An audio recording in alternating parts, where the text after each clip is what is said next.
कि भगवान ने मनुष्यों को विलक्षण बनाया है। तो मोटा मोटी अभी तक हम लोग जान रहे थे कि यही अध्यात्म की ओर बढ़ सकता है, यही मोक्ष प्राप्त कर सकता है, अथवा इसी के पास केवल बढ़िया बुद्धि है, ऐसा सोचते थे। पर हम लोग इन दिनों जान रहे हैं कि भगवान ने मनुष्यों को बनाया और ये मनुष्य पशु पक्षी इत्यादि योनियों में श्रेष्ठ है। इसे स्पष्ट कोई भी देख सकता है। ईश्वर ने मनुष्यों को 3 विशेष शक्तियां दी है जो पशुओं के पास नहीं है। एक करने की शक्ति, दूसरा जानने की शक्ति और तीसरा है मानने की शक्ति। तो आप करने और जानने की शक्ति के बारे में जानें। आज हम लोग जानेंगे मानने की शक्ति। मानने की शक्ति क्या होती है? मतलब विश्वास करने की शक्ति।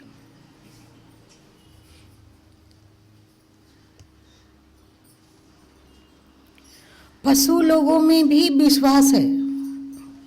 जैसे जो गायों की नित्य प्रतिदिन सेवा करता है उसको गाय नहीं मारती है, क्योंकि उसको अपने पालक पर भरोसा है कि नहीं। लेकिन जो अनजान चेहना यदि उसके पास जाता है तो गाय मतलब उसका प्रतिकार करती है, उसको दूर हटाना चाहती है, उस पर उसको भरोसा नहीं है ना।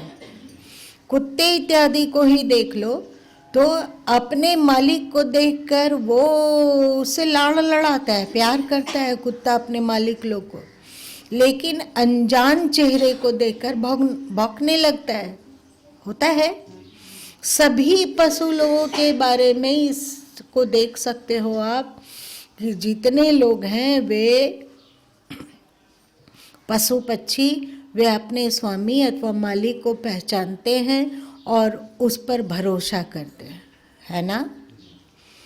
और डॉल्फिन वगैरह जो जलचर जीव है, तो यदि कोई व्यक्ति जहाँ डॉल्फिन रहती है, जहाँ पे उसकी उपस्थिति हो, वहाँ जाके उसे नित्य प्रतिदिन चारा दे ठीक समय पर। यदि 10 बजे वो नित्य प्रतिदिन चारा दे रहा है तो फिर डॉल्फिन 10 बजे ठीक ठीक उस किनारे पे पहुंचने लग जाती है जहाँ उसे चारा दिया जाता है, और जो चारा देता है उसके प्रति उसका प्रेम हो जाता है, मतलब लगाव हो जाता है, उस पर वो भरोसा करने लगती है। होता है ना। इतना ही तक सामान्य विश्वास मानने की शक्ति उनमें भी है, पर हम लोगों के पास मानने की शक्ति अथोर है। अब हम इस मानने की शक्ति को कहाँ नियोजित करते हैं ये हम पर निर्भर करता है। जैसे हिंदुओं में 33 करोड़ देवी देवता माने जाते हैं ना। तो ये माने जाते हैं मतलब मानने की शक्ति। मानने की शक्ति वो इतना अधिक विस्तार करता गया, कभी इस आकृति को माना, उस आकृति को माना। मानते हैं ना। वहीं पर कोई भूत को मानता है, प्रेत को मानता है, प्रेत पूजन में लग जाता है, बलि प्रथा को मानता है, और क्या क्या चीज मान सकता है।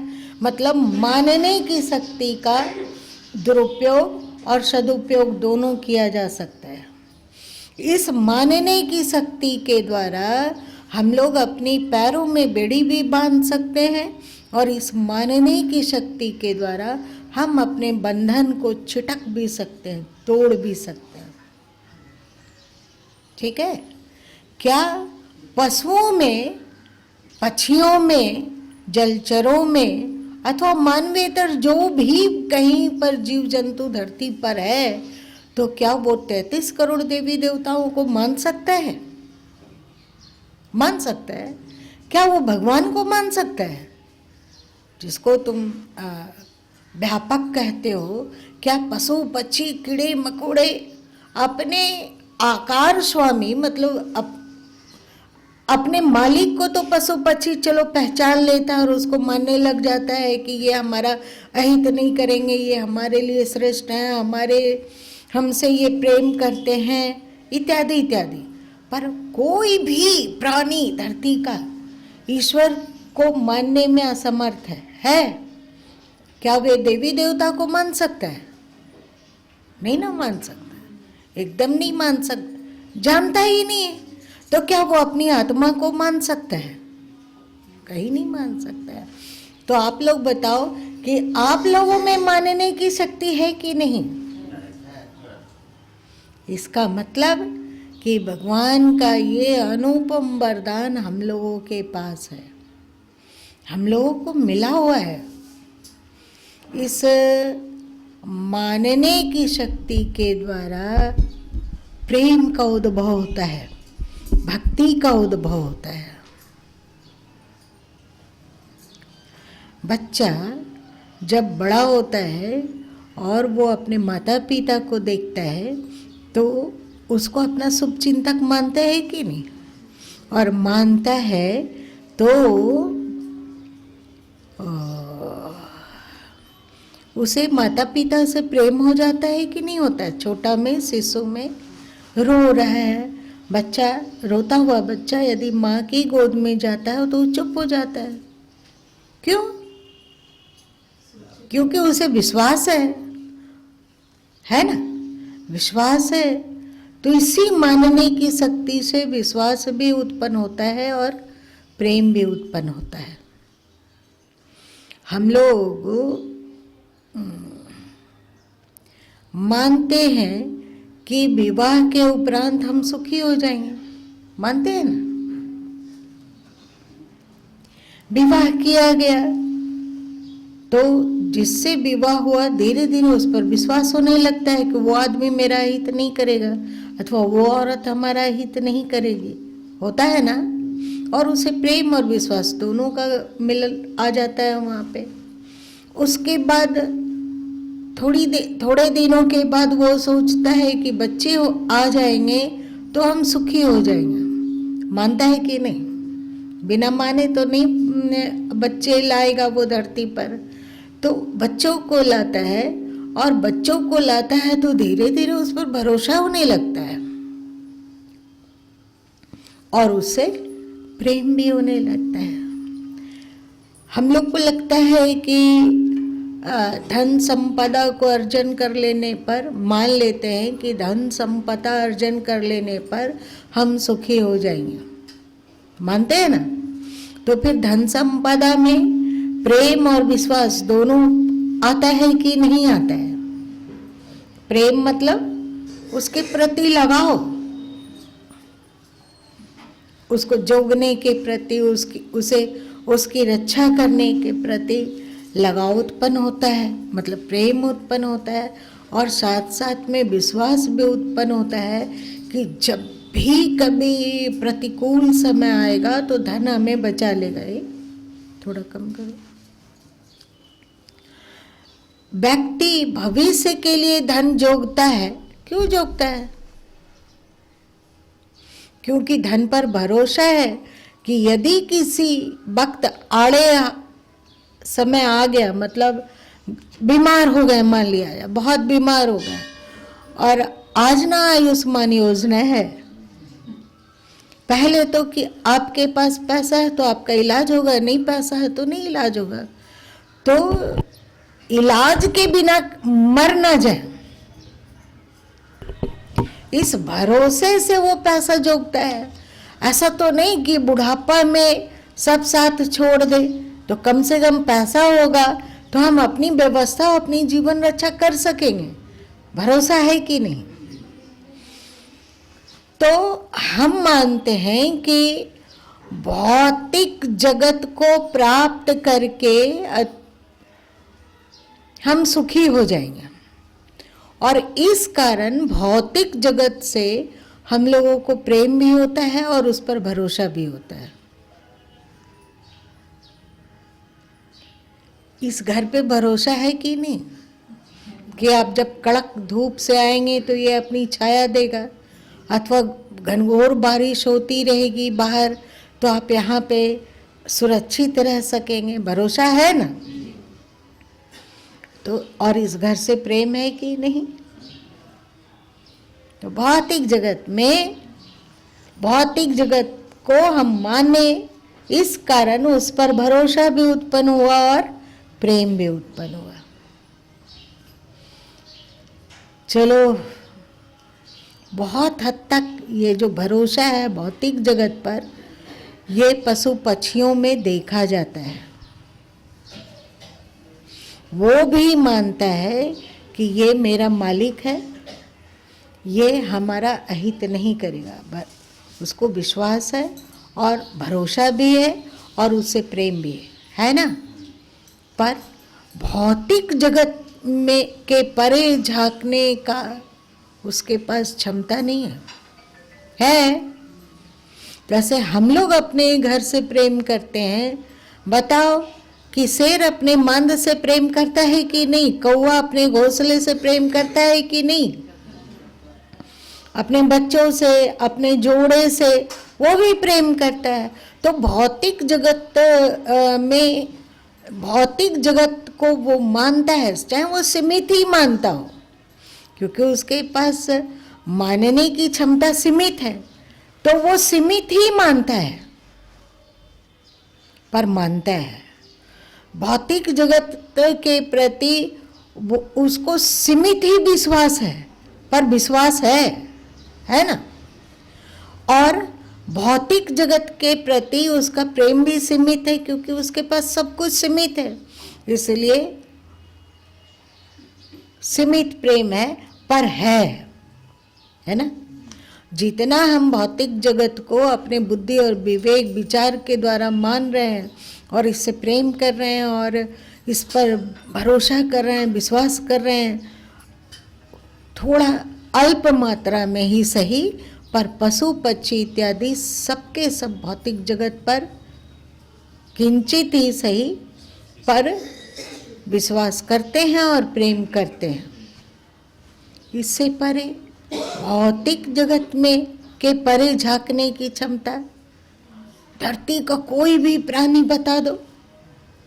क्यों मानव जीवन श्रेष्ठ कहा गया? क्यों तुलसीदास जी को लिखना पड़ा कि बड़े भाग्य पाए अब सत्संगा? बहुत भाग्य से सत्संग मिलता है, ऐसा क्यों कहना पड़ा? बड़े भाग्य मानुष तन पावा, ऐसा क्यों कहना पड़ा? मनुष्य का शरीर मिल गया मतलब असीम मानने की क्षमता मिल गई। तो क्या हम सब केवल भौतिक जगत को ही मानकर संतुष्ट हो जाएं? तो भौतिक जगत को तो सभी जीव जंतु अपनी योग्यता के अनुसार मानते ही हैं, है ना? यदि हम भौतिक जगत में ही अपनी मानने की शक्ति को नियोजित करते हैं, तो हम में और पशुओं में अंतर क्या रहा? ठीक से देखो, उसे भी अपने बच्चों पर भरोसा है और प्रेम है, हम लोगों को भी है। उसे भी अपने जोड़े के प्रति विश्वास और प्रेम है, हम लोगों में भी है। उनको भी अपने घर द्वार के प्रति लगाव है, हम लोगों को भी है। उन लोगों को भी अपने अनुसार सुख के प्रति विश्वास है। जैसे बोले थे ना कि चूहा अपने बिल में खाने पीने की चीज संग्रहित करने लगता है, तो हम लोगों में भी धन के प्रति प्रेम और विश्वास है। तो इस तरह का जीवन जीते हों यदि हम लोग, तो फिर हम पशुओं से श्रेष्ठ नहीं हैं, है ना? इसीलिए आदि शंकराचार्य जी कहते हैं कि को पशु न करोति धर्म, पशो किम न करोति धर्म। पशुओं में भी पशु कौन है जो धर्म को नहीं मानता, धर्म में विचरण नहीं करता। 15 मिनट के लिए इसको बंद करवाएंगे अरुण। अच्छा, क्योंकि अभी शिवरात्रि पर एक विशेष संदेश देना है, तो आप लोग सब बढ़िया से सुन पाए इसीलिए कहा गया। थोड़ा चौकन्ना रहोगे तो इस शोर में भी सुन सकोगे।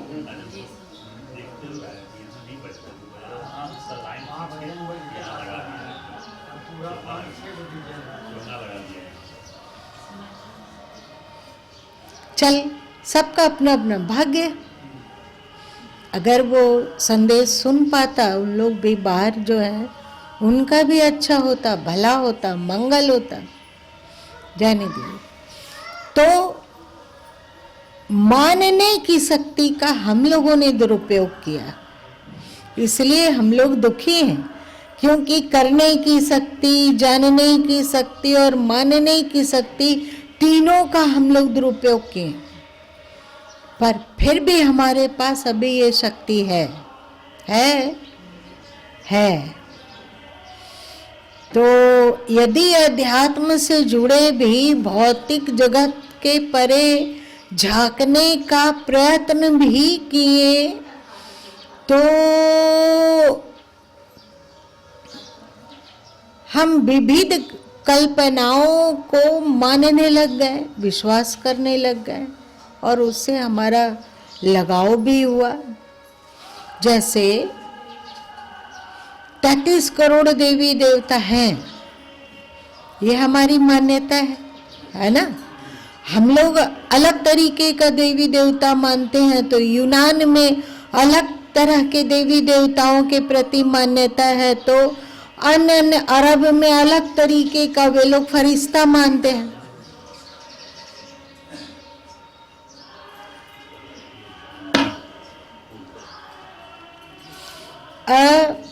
अलग तरीके के देवी देवताओं को मानते हैं। सब देश में कुछ न कुछ मान्यता है।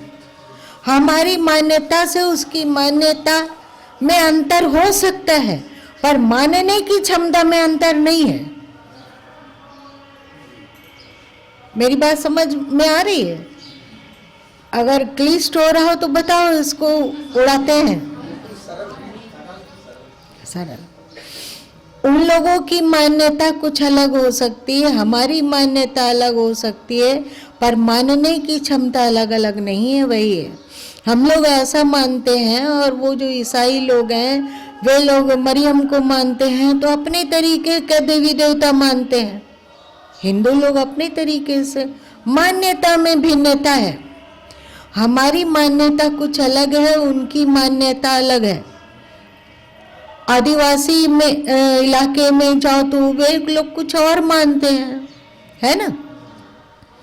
वे लोग अजीब अजीब तरह का देवी देवता मानते हैं और अजीब अजीब तरह का पूजा पाठ करते हैं, तो उनकी मान्यता अलग है, पर मानने की क्षमता जो हमारे में है वही उसमें है। अब इस मानने की क्षमता को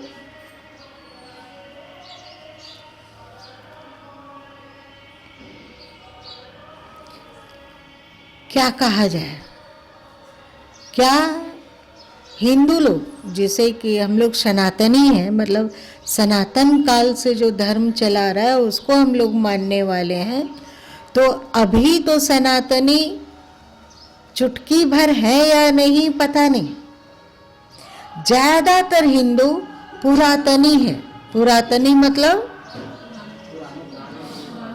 पुराण के आधार पर अपनी मान्यता बनाने वाले लोग हैं, और सनातनी उसे कहा जाता है जो सनातन काल से चला आ रहा है, उस तत्व को वे मानते हैं और उसी से प्रेम करते हैं और उसी पर भरोसा करते हैं। वेद है ना, वेदों को मानने वाले, गीता को मानने वाले, और संत बानी जैसे कबीर, नानक इत्यादि को मानने वाले सनातनी हैं। ये पुराणों का उद्भव बाद के काल में हुआ है और वेद व्यास जी ने पुराणों की रचना की, तो इसके पीछे वे कुछ तथ्य भी छुपा के रखे। अलंकारिक भाषा में वे बहुत कुछ कह गए, पर क्योंकि अलंकारिक भाषा में उन्हें क्यों कहना पड़ा, छुपा के क्यों कहना पड़ा? पहले लोग अपने खजाने का नक्शा बना दिया करते थे। होता था ना कि धरती के नीचे यदि कोई अपना खजाना छुपा देता है तो ऐसा ऐसा टेढ़ा कुबड़ा और अजीब अजीब तरह का को पहेली रख रख के, अब उस पहेली को हल किए बिना कोई उस धन तक पहुंच नहीं सकता है। तो इस तरह क्यों वे नक्शा बनाते थे? सीधा सादी नक्शा क्यों नहीं बनाते थे कि जो इस रास्ते से जाओ, यहाँ पर खुदाई करो, यहाँ पर खजाना मिल जाएगा। ऐसा यदि वे सीधा सपाटा भाषा में कह देते तो कोई मूर्ख भी उस धन का अधिकारी बन बैठता और फिर वो उस धन के द्वारा अपना मूर्खतापूर्ण आचरण ही करता, दुरुपयोग ही करता। तो उन्होंने ऐसा संकेत दिया कि कोई जीनियस, मतलब बहुत अधिक बुद्धिमान व्यक्ति ही उस नक्शे को समझ सकते हैं और उस नक्शे में इशारा किए हुए धन को प्राप्त करते हैं। तो पूर्वजों को उसके बुद्धि पर भरोसा था कि इतना बुद्धि है तो जरूर उसका सदुपयोग ही करेगा। उसको तो बुद्धि कम से कम होगी ना कि वो धन का उपयोग कैसे करे। लेकिन वो ये नहीं जानते थे कि आने वाले समय में बुद्धिमान लोग भी प्रचंड धूर्त बन सकते हैं। जिसको थोड़ी बुद्धि है वो थोड़ा कम धूर्त बनेगा क्योंकि उसको आता ही नहीं है धूर्त बनने, और जिसको जितना अधिक बुद्धि है वो उतना बड़ा धूर्त बन सकता है क्योंकि उसको आता है। बुद्धि का उपयोग वो धूर्तता में नियोजित कर रहा है, तो धूर्तता के अनेक तरह के कीमिया मतलब उपाय उसके दिमाग में आते जाते, होता है ना। खैर, आज का दिन शिवरात्रि है। शिवरात्रि, शिव और रात्रि, इसका क्या कहना है? इसका मतलब क्या हुआ? हमारे जो अभी हम लोग हिंदू हैं, अभी तो ऐसा मत सोचना कि गुरु माँ एक संत हैं तो अपने आप को हिंदू क्यों कहते हैं।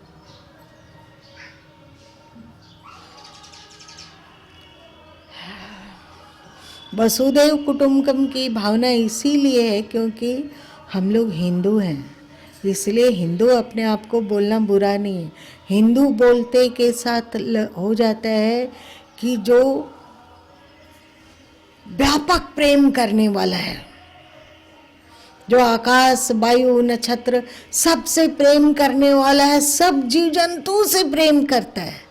हद, गधा को भी एक देवी का वाहन माना गया। मतलब इसके द्वारा ये सूचना मिलती है कि हम लोग गधा को भी तुच्छ नहीं समझते हैं, है ना। सांप को भी किसी के गले में भगवान विष्णु शंकर के गले में और भगवान विष्णु के से सैया के रूप में दिखाया गया।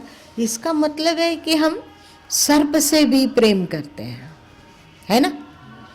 ऐसे ही जब उन लोगों का वाहन देखोगे तो पता चलेगा कि कितना प्रेम है उन लोगों के अंतस में, हमारे पूर्वजों के अंतस में। और तो और मछली तक को भी अपना अवतार बता दिया गया, मतलब विष्णु का अवतार मछली। इन जो विष्णु को मछली का अवतार लेते बताएं, वे ये नहीं जाने कि कल हिंदू लोग ऐसा होगा जो मछली को भी खाने लगेगा। और तो और अभी हम लोग सुअर से घृणा करते हैं कि नहीं? करते हैं ना।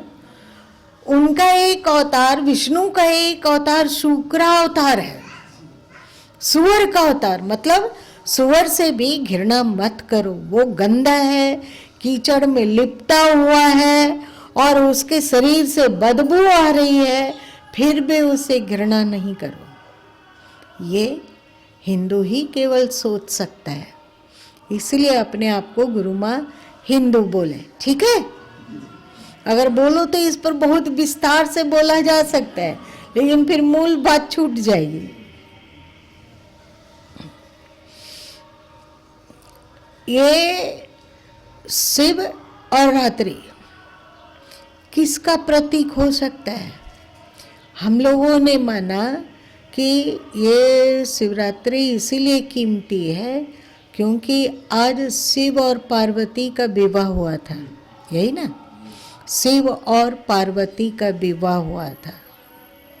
ये अलंकारिक भाषा में हमारे पूर्वजों ने कहा। शिव क्या है,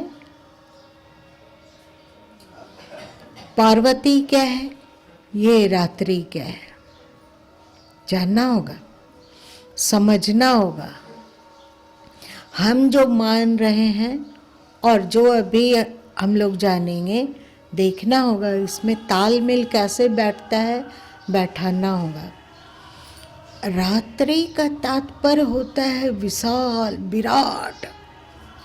अभी इंजोला है, कारण क्या है? सूर्य है ना? सूर्य है। यदि सूर्य ना हो, कोई ग्रह नक्षत्र ना हो, तो क्या होगा? विशाल अंधेरा, व्यापक अंधेरा। इसलिए वेद में कहा गया कि सृष्टि के आदि में तमस था। उसमें कौन श्वास ले रहा था मैं नहीं जानता। जब गुरु माँ पहली बार वेद में इस मंत्र को पढ़े थे तो दिमाग मेरा चकरा गया था कि ये है क्या। हमारे पूर्वज, हमारे ऋषि कहते हैं कि सृष्टि के पहले केवल तमस था और उस तमस में कौन श्वास ले रहा था वो नहीं जानता।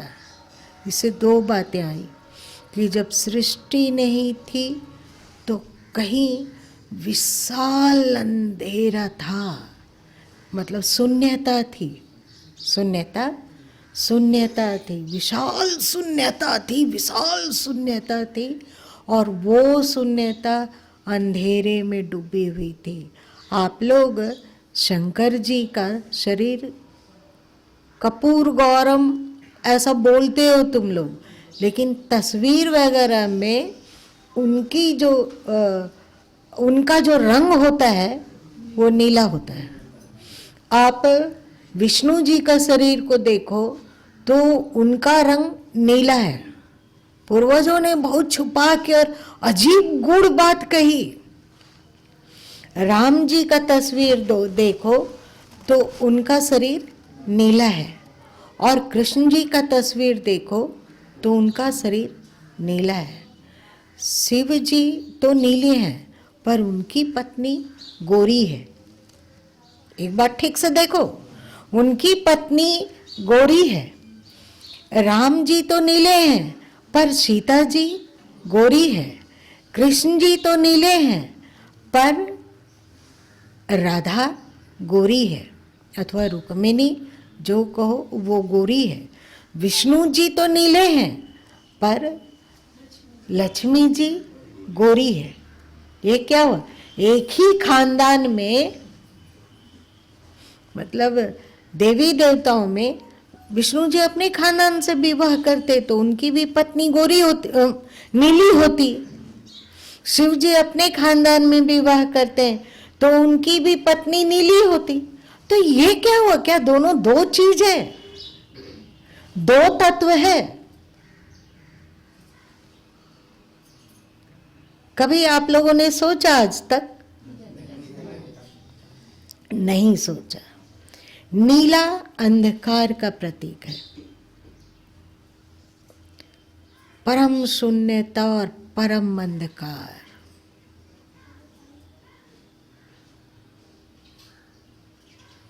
और उसमें कौन है, उस अंधकार में क्या है, क्या नहीं है, कुछ पता चल सकता है। इसलिए आपका वेद कहा नेति नेति नेति नेति नेति, मतलब यह नहीं यह नहीं यह नहीं यह नहीं। वे जान नहीं पाए। ईश्वर को बताया गया है कि उसे पूर्ण रूपे नहीं जाना जा सकता, आप आंशिक ही उसका ज्ञान प्राप्त कर सकते हैं। ईश्वर में खोया जा सकता है, डूबा जा सकता है, पर उसे पूर्ण रूपे नहीं जाना जा सकता है। हाँ, नहीं जाना जा सकता है। तो उस गहन शून्य अंधकार में, गहन शून्यता में अंधकार ही अंधकार था। ये रात्रि का प्रतीक हो गया, हुआ गहन अंधकार। और उसी गहन अंधकार अथवा अस्तित्व के एक भाग में कुछ हलचल हुआ, उसको ओमकार कहा गया।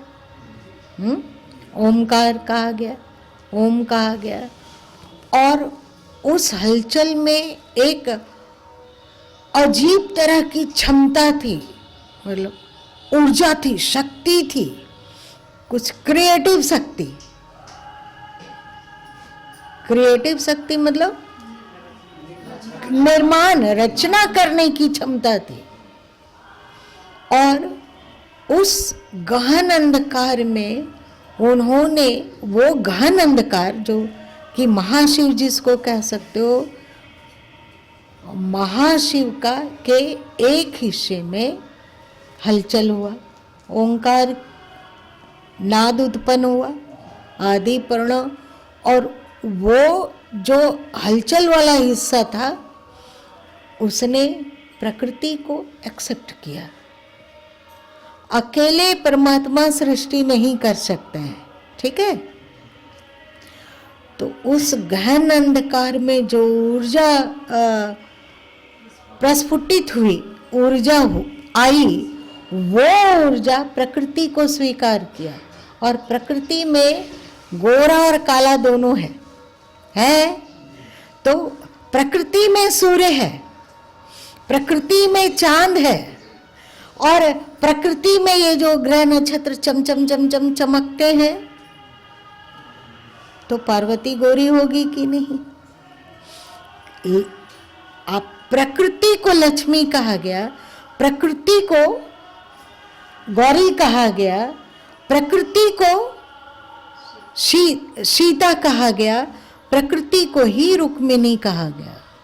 मतलब वो डार्क एनर्जी, वो डार्क रहस्यमय ऊर्जा ने प्रकृति को स्वीकार किया। हो गया शिव पार्वती का विवाह।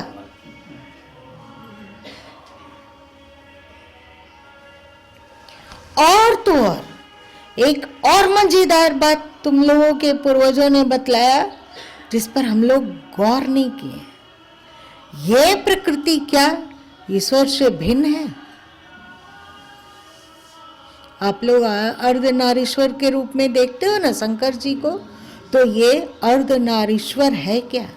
इसका मतलब है कि उस परत पर तत्व जिसको तुम लोग महाशिव कहते हो, जिसको कि निराकार कहते हो, जिसको कि अव्यक्त ब्रह्म कहते हो, जिसको कि सर्वव्यापी कहते हो, वही उसी ब्रह्म का रूप शिव भी है और प्रकृति भी है। मतलब इसी शिव को तुम्हारे वेदांत में ईश्वर कहा जाता है, जिसका कि कोई रूप और रेखा नहीं है। वह शिव तत्व जिसको कि वेदांत मतलब वैदिक ग्रंथ ईश्वर कहते हैं। इसी को आपके वेदों में हिरण्यगर्भ कहा गया। हिरण्यगर्भ का भी तात्पर्य यही है, चमकीला गर्भ। प्रकृति ही तो चमकीला गर्भ है। और उस चमकीले गर्भ में किसका अंश है? उसी ईश्वर का। ईश्वर अंश जीव अविनाशी है ना।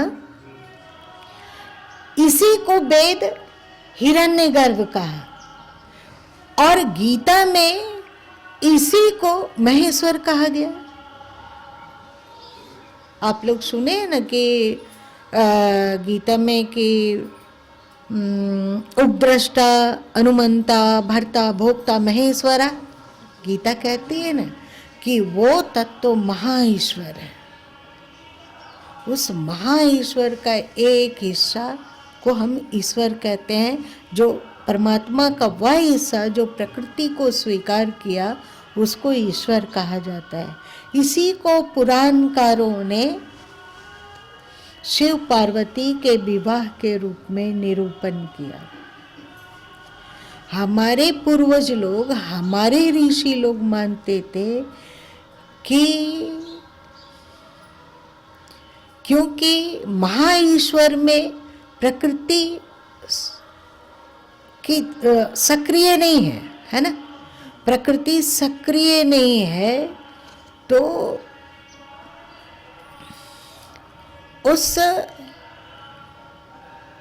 महाईश्वर में हम सृष्टि, ओंकार, नाद, काला गोरा इत्यादि कुछ भी आरोपित नहीं कर सकते हैं। इसी तत्व जो परमात्मा के एक छोटे से हिस्से, गीता में भी इसको श्री कृष्ण कहते हैं। 11वां अध्याय में अर्जुन बताते हैं कि मैंने श्री कृष्ण के शरीर के एक हिस्से में अखिल ब्रह्मांड को देखा। याद आई 11वां अध्याय? तो पूरा शरीर में नहीं देख पा रहे, एक छोटे से हिस्से में मैंने अखिल ब्रह्मांड को देखा। बहुत ही हमारे पूर्वज लोग अद्भुत अलंकारिक भाषा में लिखे हैं।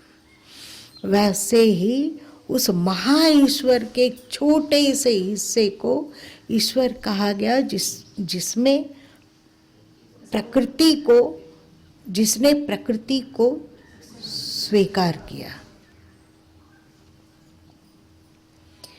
और आज ही के दिन उसके बाद जब जैसे ही प्रकृति को स्वीकार किया, वैसे ही सूर्य, चांद, दिन, रात सबका स्वीकरण हो गया।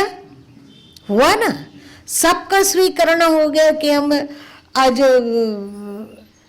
तो समय का भी स्वीकरण हो गया, समय का भी ज्ञान होने लगा ना। तो जब ईश्वर तत्व और प्रकृति तत्व एक हुए, मतलब दोनों का संयोग हुआ, मतलब दोनों आपस में मिले, मतलब ईश्वर अपना साकाश मतलब क्षमता प्रकृति में देकर उसमें हलचल पैदा किया, तो सूर्य इत्यादि की उत्पत्ति हुई, दिन रात का अनुभव हुआ और फिर समय का भी ज्ञान होने लगा। हुआ तो समय का जब ज्ञान होने लगा तो माना गया कि वो समय आज ही का दिन था। मतलब ईश्वर और प्रकृति सृष्टि के निर्माण हेतु एकत्रित हुए, वो आज ही का दिन था, शिवरात्रि। हम लोग शिव जी और पार्वती जी का विवाह करते हैं, रात भर जागरण करते हैं और धूम धड़ाका करते हैं, बारात निकालते हैं, तो क्या क्या करते हैं, ये हम उसके स्थूल भाग को जान रहे हैं। सूक्ष्म में यही असली तथ्य है, जिसको कि आपके पुराणकार अलंकारिक भाषा में इस रूप से प्रस्तुत किया। ठीक है।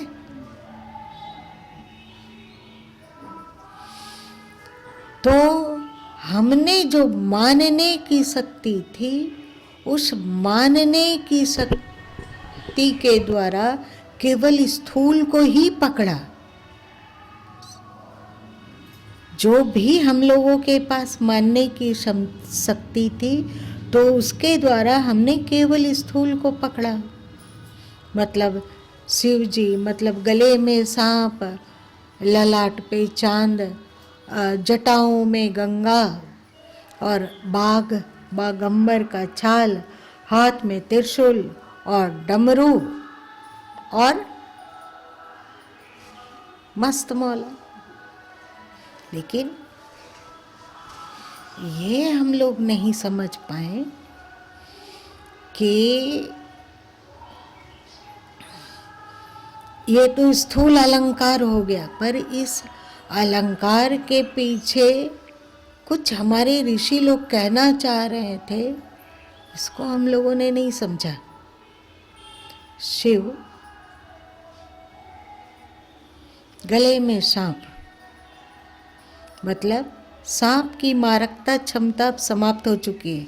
गले में जो सांप है उसकी मारकता शक्ति समाप्त हो चुकी है। यही है ना, दर्शाता है, यही दर्शाता है ना। वे हमारे पूर्वज लोग इशारा करते हैं कि यदि आप भी शिव की तरह हो पाओ, कि ये सर्प मतलब विकार अपनी मारकता क्षमता को खो दे और आपका अनुचर बन जाए, आपका सेवक बन जाए। काम मतलब कामना। अब हमारी कामना है आकार के परे झांकने की। काम ने अपना मारकता खोया कि नहीं खोया? खो गया।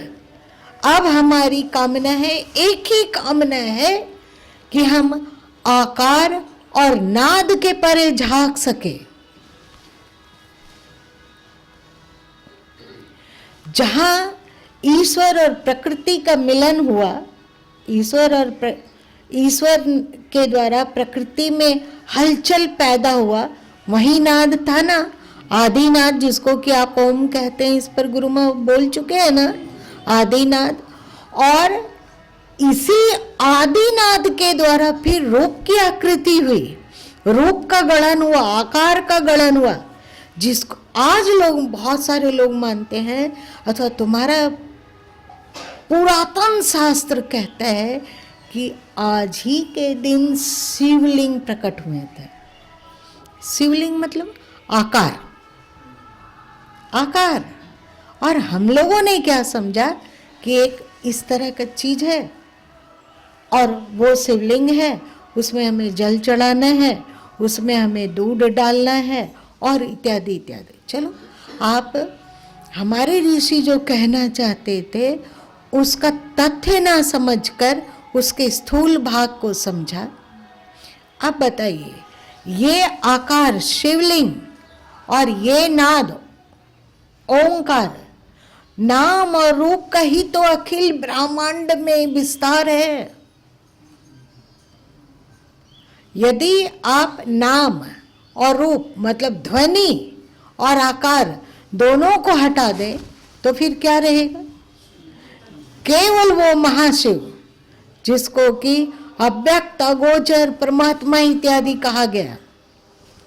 अभी हम लोग जो चर्चा कर रहे हैं, अव्यक्त, अगोचर, निराकार, सर्वव्यापी, महाशिव, महाईश्वर से नीचे उतरते हुए अब सृष्टि में प्रवेश करते जा रहे हैं ना। उस महाईश्वर के एक अंश में हलचल हुआ, मतलब प्रकृति को स्वीकरण हुआ, जिसके द्वारा नाद उत्पन्न हुआ। नाद और रूप ये दोनों मिलकर अनेक अनेक अनेक अनेक रंग रूप आकृति की सृष्टि की उत्पत्ति करते गए। अलग अलग तरीके के वस्तु, अलग अलग तरह के रंग रूप, अलग अलग तरीके का पशु पक्षी, अलग अलग तरीके का जीव जंतु। तो कहा जाता है कि आज ही के दिन प्रकृति और पुरुष का मिलन हुआ, मतलब प्रकृति जड़ तत्व मैटर और वो परमात्मा का मिलन हुआ, और इसके द्वारा आकार की उत्पत्ति हुई और नाद की उत्पत्ति हुई। आप लोग सत्संग में सुन चुके हैं ना कि नाद के बिना कोई चीज टिक ही नहीं सकता। सुने हैं ना, नाद के बिना कुछ टिक ही नहीं सकता। आप यदि नाद और रूप को वहां से हटा दें तो वो महाईश्वर ही शेष रहेगा, है। तो क्योंकि अभी हम महाईश्वर से नीचे उतरते उतरते ईश्वर तत्व मतलब शिव तत्व और प्रकृति तत्व तक आए, और फिर प्रकृति तत्व से नाम और रूप के स्तर पर आए, और नाम रूप के स्तर से भी नीचे आकर ये विशाल विशाल विशाल व्यापक सृष्टि का अनुभव करने लगा है। अब हम लोगों को यदि जाना है उस महाईश्वर तक, उस महाईश्वर, तो उल्टी चलना होगा। जिधर से आए अब उसके चलते हुए वहां पहुंच सकेंगे, है ना। अब हम लोगों को क्या करना होगा? अखिल ब्रह्मांड और नाम और रूप का आकर्षण और आसक्ति को छोड़कर ही हम वहां प्रवेश कर सकते हैं। तो इसके लिए सरलतम उपाय क्या है? इसका सरलतम उपाय क्या है? कैसे हम उस नाद और रूप का अतिक्रमण करें? तो इसका उपाय एक ही है। इसी को आपका वेद कहा नान्य पंथा, दूसरा और कोई मार्ग नहीं है।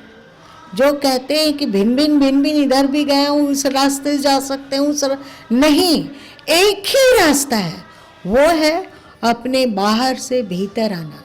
और वो ईश्वर भी अद्भुत खिलाड़ी लाल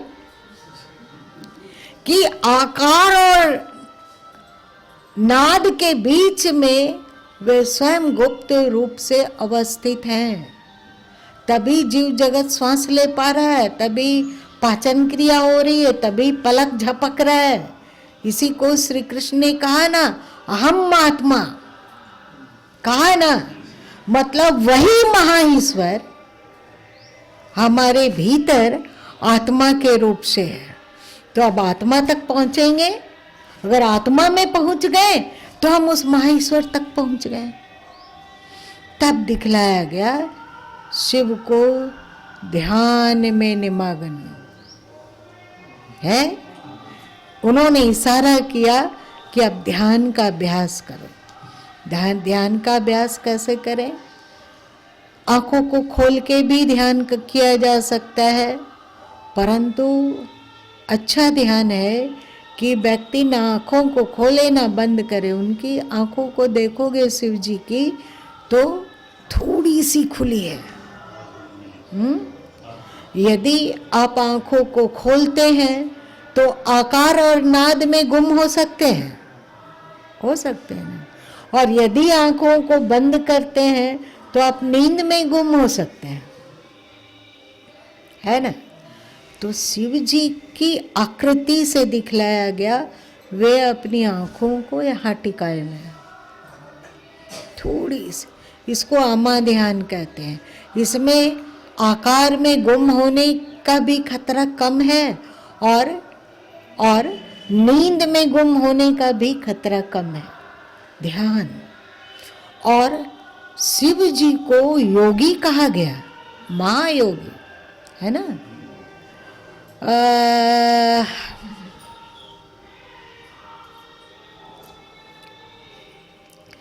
कृष्ण जी कहते हैं देहे अस्मिन पुरुषः परः, कहते हैं ना, इस देह में वो परत्पर तत्व है। तो शिव जी आंख को बंद करके अंतर्मुखता का संदेश देते हैं। अंतर्मुखी हो और आगे बढ़ो। अंतर्मुखी होगे तो आगे बढ़ोगे तो श्वास से मुलाकात होगी, श्वास से मुलाकात, फिर मन से मुलाकात होगी,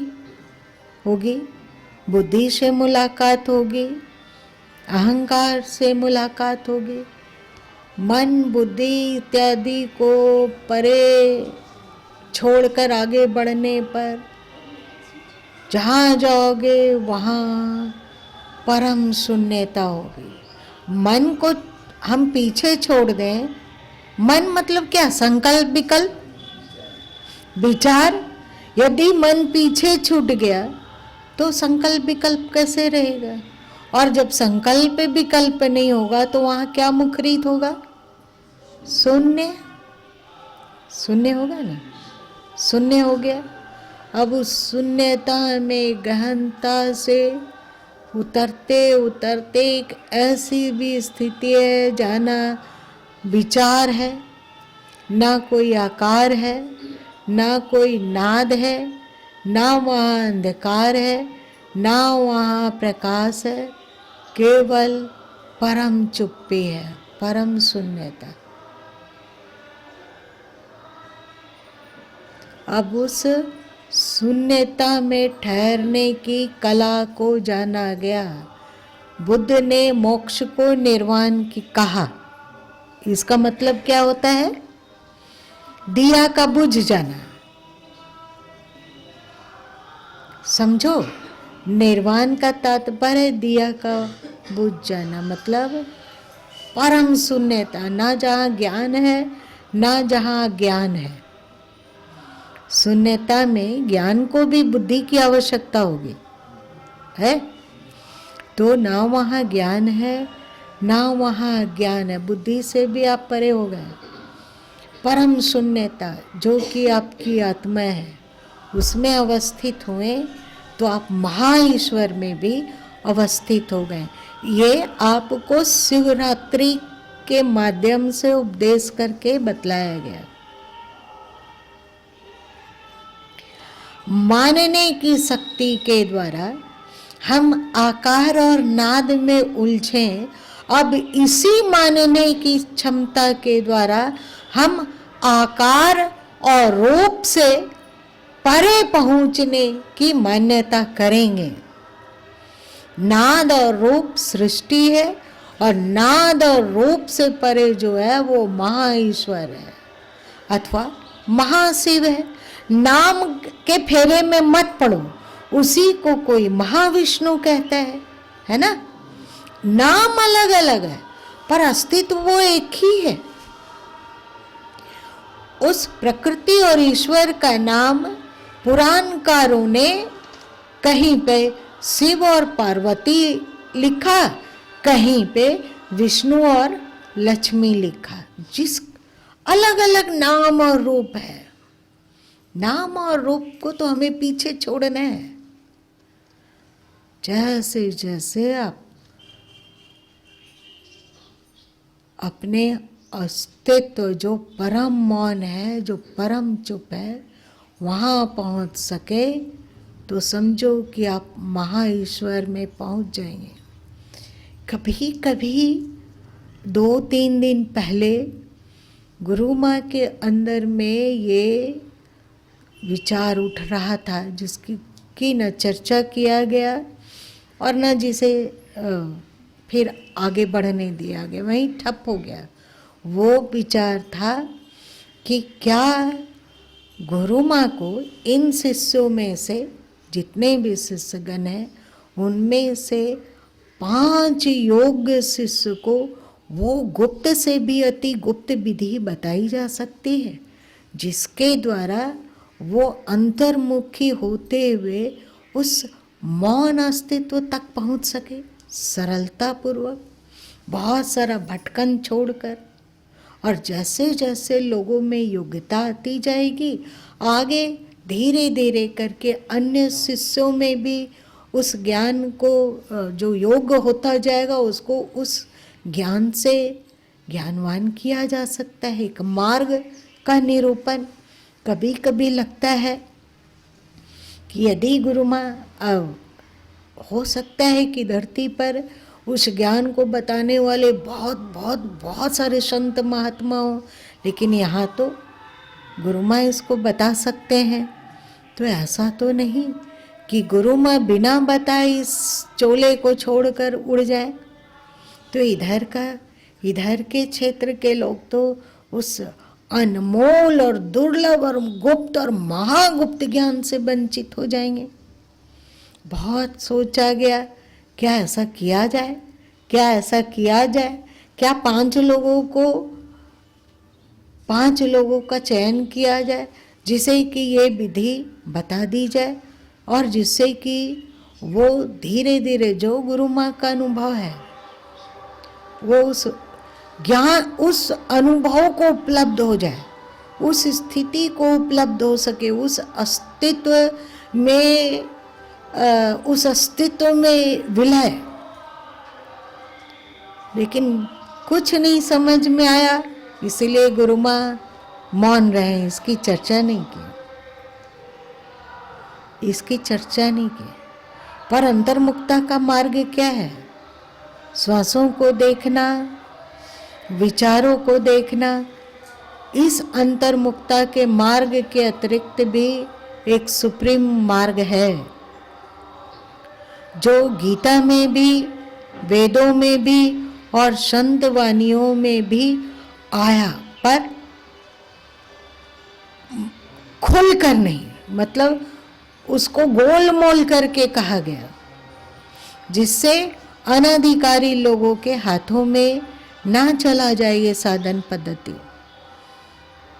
खैर, एक अद्भुत विधि है जिसके द्वारा संत महापुरुष वहाँ पहुँचते हैं और वहाँ पर उन्हें किसी शास्त्र की आवश्यकता नहीं रह जाती है। जो जानने योग्य है उसे वो अस्तित्व जना देता है ना। रामचरितमानस में सो जाने जिहि देहु जनाई, है ना।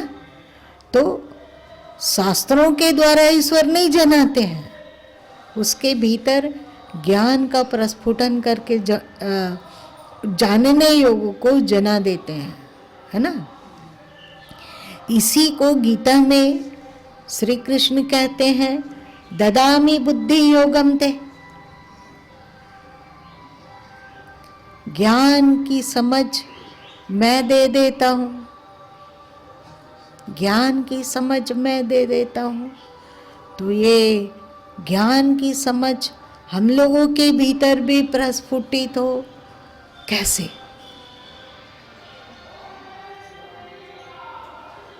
इसकी साधन प्रणाली है, पर ये मुफ्त में नहीं मिलती। मुफ्त में तो आप क्या करोगे? आपके पास रुपया और सिक्का के अतिरिक्त और है ही क्या? तो आप टक टक चढ़ाने लग जाओगे, ये कीमत वहां नहीं चलती। तो कौन सी कीमत चलती है?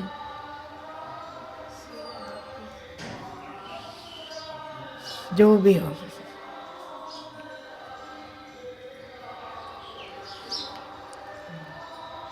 ये तो एक बात हो गई शिवरात्रि का कि नाद और रूप की उत्पत्ति, प्रकृति और पुरुष का मिलना हुआ। पौराणिक रूप से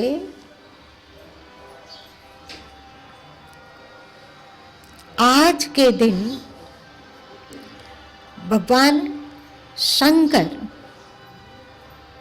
जब याद है आप लोगों को कि जब समुद्र मंथन हुआ तो जहर निकला था, तो जब विष निकला तो उस विष से शिव व्याकुल थे, ऐसी कथा कहती है, व्याकुल थे। और आज के दिन वो व्याकुल शिव शंकर ध्यानस्थ हो गए थे।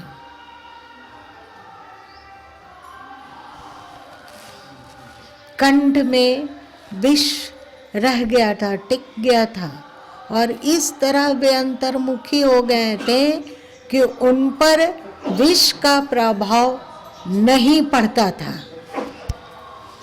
क्या अद्भुत ज्ञान है, क्या अलंकारिक भाषा है हमारे पूर्वजों की। हम लोग भी व्याकुल है ना, विष को अंदर में उतार के ये दुनिया, इसका मोह, इसका आकर्षण, इसकी आसक्ति, इसकी कामना, इसकी इच्छा, कितने व्याकुल है। व्याकुल होके दुनिया में दौड़ रहे हैं ना, व्याकुल होके दौड़ते रहो, कुछ नहीं होने वाला है। तो क्या करना होगा? अंतर्मुखी हो जाओ। तो ये जो जहर है कुछ असर नहीं करेगा। तो क्या होगा? सत्संग रसिए, सत्संग बसिए, सबका लीजिए नाम, हाँ जी करते रहिए, रहिए अपने ठाम।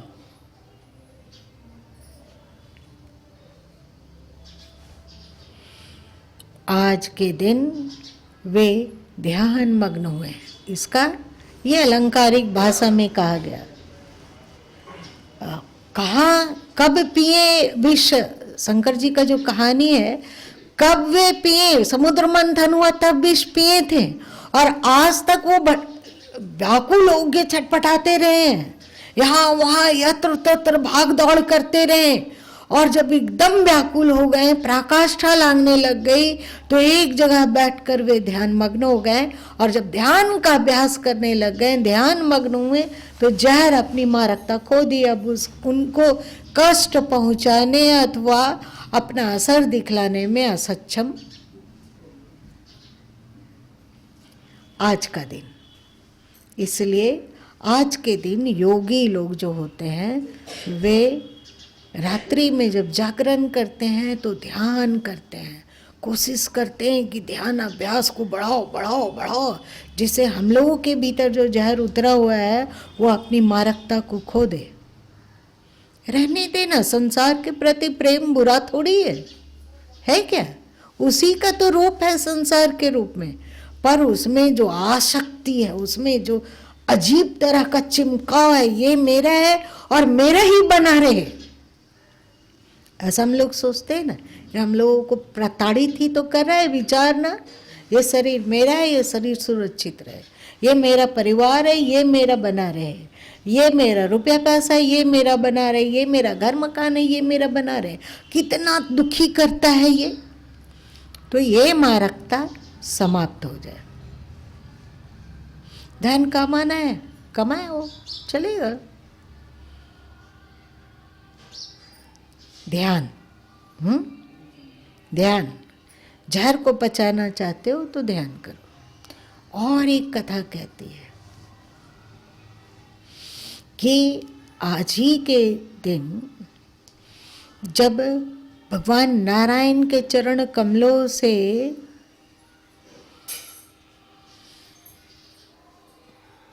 गंगा निकली, याद है पुराण कहता है, जब भगवान नारायण के चरण कमलों से गंगा निकली तो हहराती हुई बहुत ही वेग से उतरती चली जा रही थी। उस वेग को देखकर ब्रह्मा जी को लगा कि अखिल सृष्टि का विप्लव हो जाएगा, सब समाप्त हो जाएगा। तो जल्दी से वे अपने कमंडल को आगे बढ़ा दिए।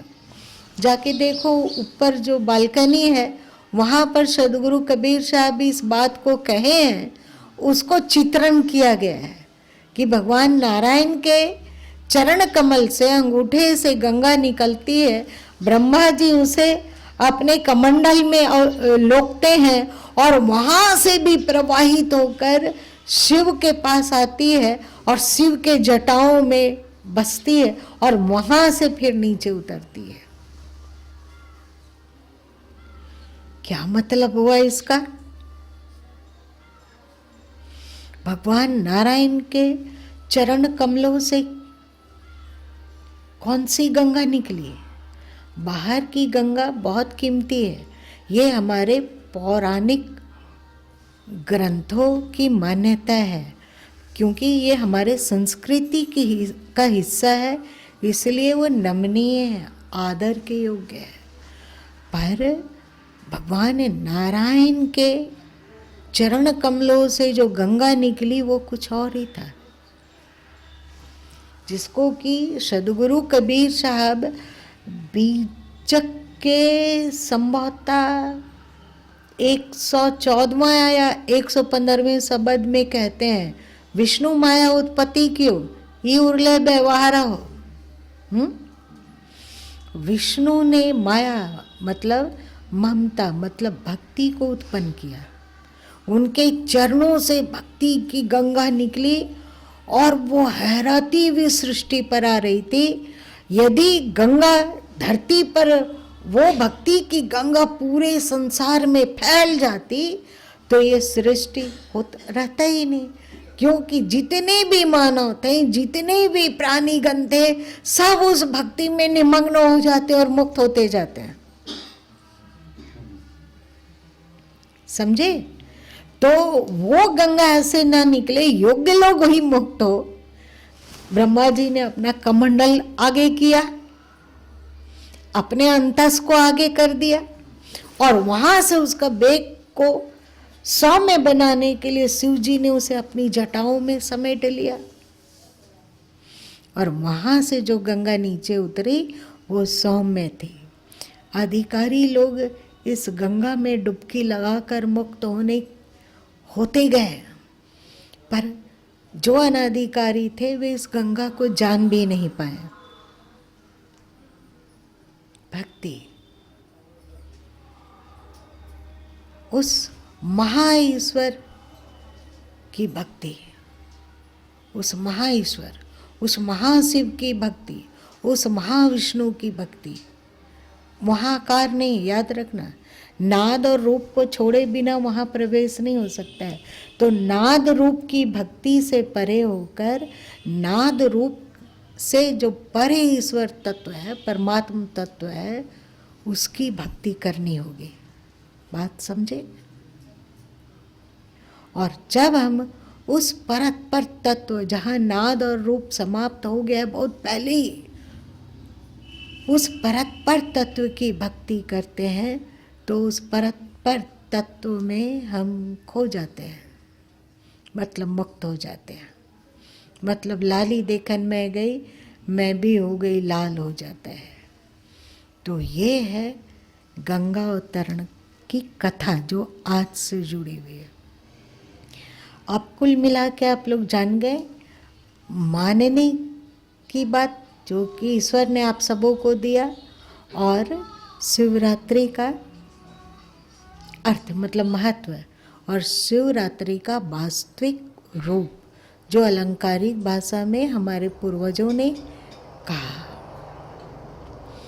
इस मानने की क्षमता और महाशिवरात्रि के इस संगम पर, मतलब उपदेश हम लोग सुने समझें, इसके लिए हम सबको ढेर सारी बधाई।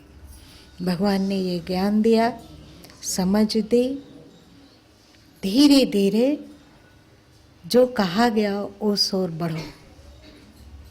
ठीक है, आज इतना ही रहने दो।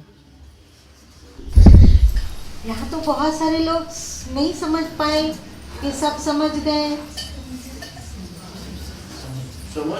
समझ गए? अच्छा, और बहन लोग भी सब समझ गए, जो नृत्य प्रतिदिन नहीं आते हैं वे भी समझ गए। हाँ,